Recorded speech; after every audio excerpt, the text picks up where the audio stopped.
जी sir. सबसे पहले तो रक्षाबंधन के बाद आपका ये पहली वार्ता में बहुत बहुत स्वागत। आज का प्रेस कॉन्फ्रेंस का जो इशू है वो है, कल हमारी यहाँ पर ऑल पार्टीज की मीटिंग हुई। डोगरा सदर सभा की तरफ से हमने सब नेताओं को रिक्वेस्ट की कि इस वक्त जम्मू कश्मीर के अंदर और ख़ासकर सूबा जम्मू के अंदर जो माहौल है वो ठीक नहीं है। आप सब जानते हैं, हमसे ज़्यादा जानते हैं कि यूथ पूरा का पूरा जम्मू का सड़कों पर था। और इशू क्या था? इशू ये नहीं था कि वो नई चीज़ की मांग थी, बल्कि वो इशू जिस पर सेंट्रल गवर्नमेंट ने अपनी कमिटमेंट दी थी। टोल प्लाजा की बात थी, चाहे स्मार्ट मीटर के बारे में कई दफ़ा उन्होंने कहा कि हम उसको फिर से रिकन्सिडर करेंगे। प्रॉपर्टी टैक्स के बारे में कहा। ये सब वो चीज़ें थी जिन पर चर्चा चल रही थी और गवर्नमेंट ने एक दिन नहीं कई दफ़ा कई दिनों ये डिफरेंट स्टेटमेंट्स दिए उसके बारे में। और गवर्नमेंट खुद महसूस करती थी कि वो उनमें बहुत कुछ करना बाकी है। अगर इसको लागू करना होगा तो उसमें अमेंडमेंट्स लाना जरूरी है।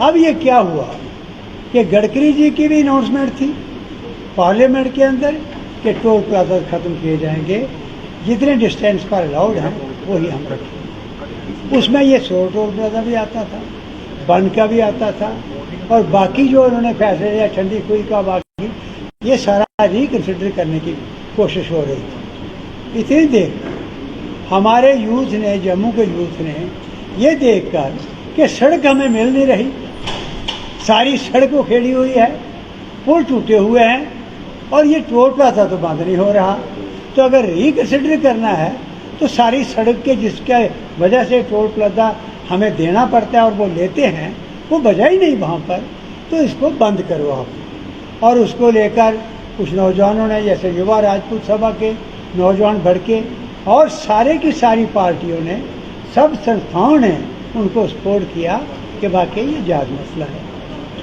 और ये भी कहते रहे। और उसके बाद उनको जेल में ले गए। यानी आप जानते हो कि बड़े मुश्किल हालात में पीक पर मिलिटेंसी थी।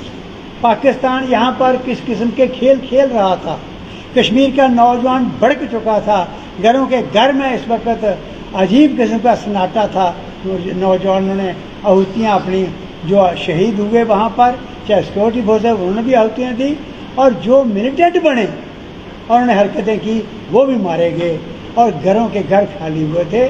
तो वो बात पाकिस्तान इसलिए थी कि पाकिस्तान में हाथ वो वहाँ से लोग उनके हाथ में लग गए। पर जम्मू के मिसाल है कि जम्मू की इन बेल्ट्स के अंदर कोई मिलिटेंट आया अगर, तो उसको जिंदा नहीं जाने दिया, लोगों ने उसका शिकार करके मार दिया। ऐसे इलाके को आपने पूरे को डिस्टर्ब कर दिया, ये गलत बात थी। उसको लेकर सारी हमारी सोशल संस्थाओं के और मोस्टली पॉलिटिकल लीडर्स ने फैसला किया कि हम बैठ के फैसला करें और जम्मू को डिस्टर्ब होने से बचा लें। यहाँ कोई जानी नुकसान हो गया, कोई अगर फास्ट एंड टू डेथ किसने रखा है, वो उसकी अगर वो नहीं रहा तो यहाँ पर जो कुछ होगा वो शायद गवर्नमेंट के कंट्रोल में नहीं रहेगा। और वो बंकर, जिस बंकर से आपने पंजाब के अंदर पाकिस्तान ने जो वहाँ पर एंटी नेशनल कोई इसकी नेशनलिज्म लाने की कोशिश की, वो यूथ भड़का या उसके हाथ में आ गया, उसका मुकाबला आपने जम्मू से किया। हिंदू सिख का फसाद यहाँ नहीं होने दिया। और जब कश्मीर के अंदर आग लगी, वो चिंगारियाँ भी यहाँ पड़ रही थी, उनको भी मसल दिया गया। ऐसे बंकर को आपने तोड़ने की कोशिश की। तो कल उसकी चिंता दिखाते हुए हमारे ये नेता यहाँ बैठे हैं, सीनियर लीडर्स, आप सब जानते हैं, नाम इनके लिखे हुए हैं प्रेस नोट पर। इनके अलावा बाकी लोग भी थे और बड़ा डिटेल मंथन हुआ, वो आपके सामने हम रख रहे हैं। सबसे पहले हमने ये कहा है कि गवर्नमेंट का जो रवैया है यहाँ के लोगों के साथ वो ठीक नहीं है। वो एक बड़ी कोऑपरेशन दोनों साइड से होनी चाहिए थी, जिस तरह लोगों ने काम किया वो इस माहौल में नहीं लगा। तीसरा, ये जो टोल प्लाजा वाला मसला है, ये फौरन गवर्नमेंट ने कभी लड़कों को जेल में ले जाना, कभी छोड़ना, इस तरीके से करना, वो नहीं। इन चीज़ों को छोड़ दो आप, इस टेस्ट में मत डालो लोगों को। हम हमारी सब लोगों की, सब नेताओं की जो हमारे सामने बैठे हैं, ये डिमांड है कि फौरन टोल प्लाजा बंद करो। जब तक आपके रूल्स के मुताबिक टोल लेना नहीं बनता तब तक टोल नहीं लेना चाहिए। और यूथ जो फास्ट एंड टू डेथ कर था, कईयों का आपने कल कईयों के जो वो फास्ट वगैरह ख़त्म करवाए, लेकिन कुछ लड़के अभी भी हॉस्पिटल के अंदर हैं। अगर उनका कोई नुकसान हो जाता है तो बिल्कुल क्लियर कट रिस्पॉन्सिबिलिटी गवर्नमेंट की होगी। इसलिए ये फ़ौरन फैसला करें और उनके लिए पूरा इंतज़ाम करें कि उनका कोई जानी नुकसान ना हो। हमें इस बात की चिंता है। जो बिजली के स्मार्ट मीटर लगाए जा रहे हैं, मेरे साथियों, आप तो पत्रकार बंधु हो, आपसे ज़्यादा कोई नहीं जानता। आप मुझे बताओ कि ये जो बिल आ रहे हैं लाखों रुपए के, वो इसलिए बिल आ रहे हैं, कहते हैं पुराने मीटर खराब थे, तो पुराने मीटरों के बिल है ना, तो पुराने मीटर निकाल रहे तो ये बिल भी छोड़ो। अगले जो है मीटर टेस्ट करके लगाओ ताकि किसी के साथ ज्यादती ना हो।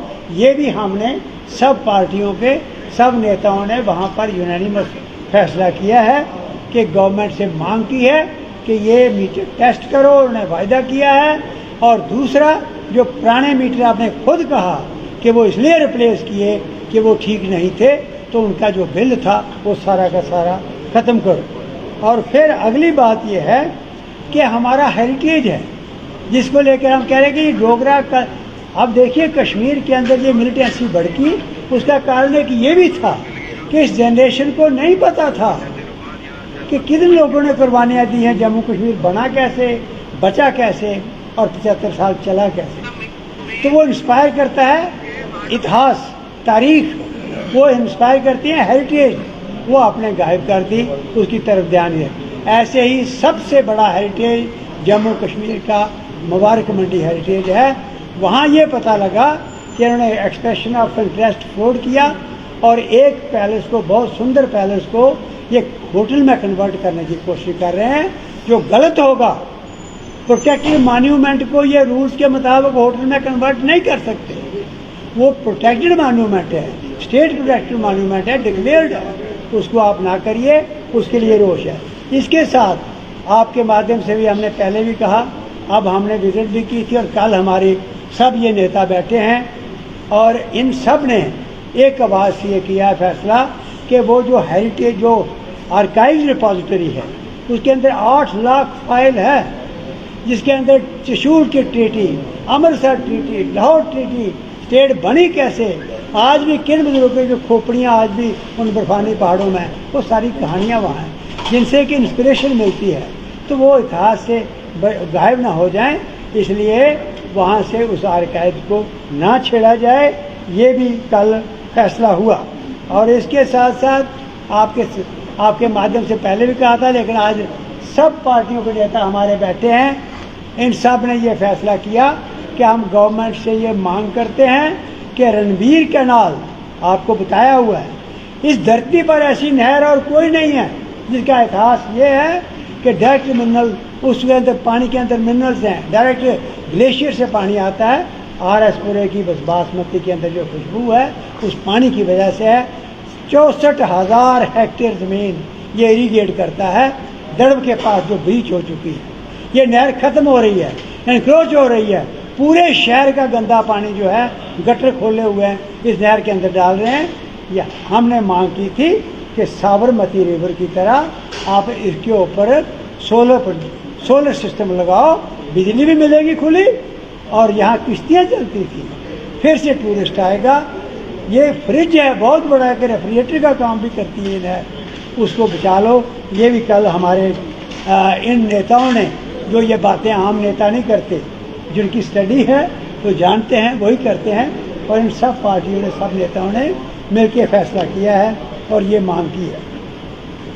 इसके साथ साथ रामबन डिस्ट्रिक्ट, आप देख रहे हो कि आज हर तीसरे दिन सड़कें बंद और हाईवे बंद हो रहा है, हज़ारों की तादाद में गाड़ियां खड़ी हैं। क्यों बंद हो रहा है?